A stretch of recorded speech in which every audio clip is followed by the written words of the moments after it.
Hey everybody, and welcome to the 19th Qt tutorial with C++. As you can see, we've just got our basic GUI application with our dialog box. Today we're going to cover combo boxes. If you have no idea what a combo box is, it should be pretty self-explanatory once you drag and drop one onto a form. Yes, it's that little box where you click it and you get a list of options. We're going to build one of those today. So just drag and drop one on, and then let's go into dialog.cpp UI combo box, and we're just going to add item. Notice you can add actions. We'll get into that into another tutorial, but you should be familiar with the Qt framework and that you can add item, items, or actions. So we're just going to add a single item here, and we're just going to say hello, and we'll add another one here. Going to keep this simple just for starters. We'll get a little more complex here in a second. And let's compile and run, and there is the basics of a combo box. It allows you to select an item out of a list of items. Alright, now that we've got that out of the way, let's just delete that. And we're going to actually say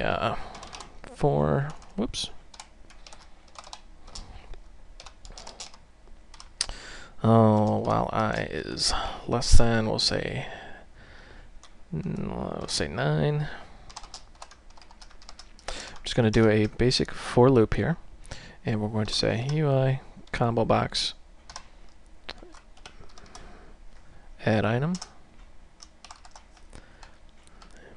We will say I plus. So we're going to just add a number with the item name. And let's save and run this. And what this does is it gives you a very real sense that, well, it'd help if this actually worked. Didn't work. Why is that? Well, it didn't work because we are trying to actually add in a character value here. You notice how we've got an int, but it's being translated into a char value. How can I tell it's being translated into a char value? Well, when you run this again, you'll notice, as soon as it builds, that you got this weird, Y with 2 dots over it. What in the world's going on there? Well, that's a non-printable ASCII character. So what we need to do here is go QString. Whoops. Help if I could spell string. And we're going to say number. And then put the I in there. So we're calling the QString with the static function number, and that will successfully convert that integer into a string. That way you're not printing the actual character. See, it would print character 0, character 1, not the ASCII representation, which is what we want.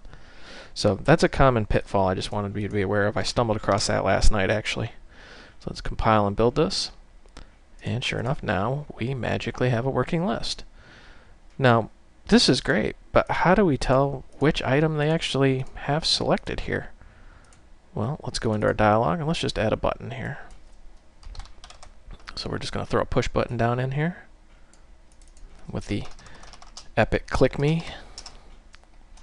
And we're just going to add a click slot in here.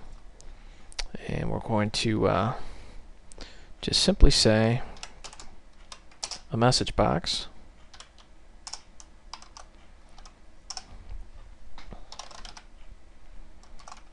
And whatever title you want to give it. And for the text, we are going to say UI combo box 1 current text. Very simple. So all you're really saying is current text out of combo box. It gets the current text. So let's run this. And item 0. So if we select another item here, let's say 6, item 6. And you can also get the index out of here using the, you guessed it, current index. So what good does this really do? Well, combo boxes are a very good way of displaying a lot of data to the user very quickly and letting them choose. Let's say you're running a pet shop and they want to choose between a bird, a cat, or a dog. Or you're running, I don't know, a clothing store. What size do you want, small, medium, or large? So that is the QComboBox in a nutshell. Very simple control. I realize that the last couple tutorials have been very easy. We're gradually going to progress into more and more difficult controls, and then we'll get into the non-visual stuff like threadings and timers and things of that nature. This is Brian. I hope you found this video educational and entertaining, and thank you for watching.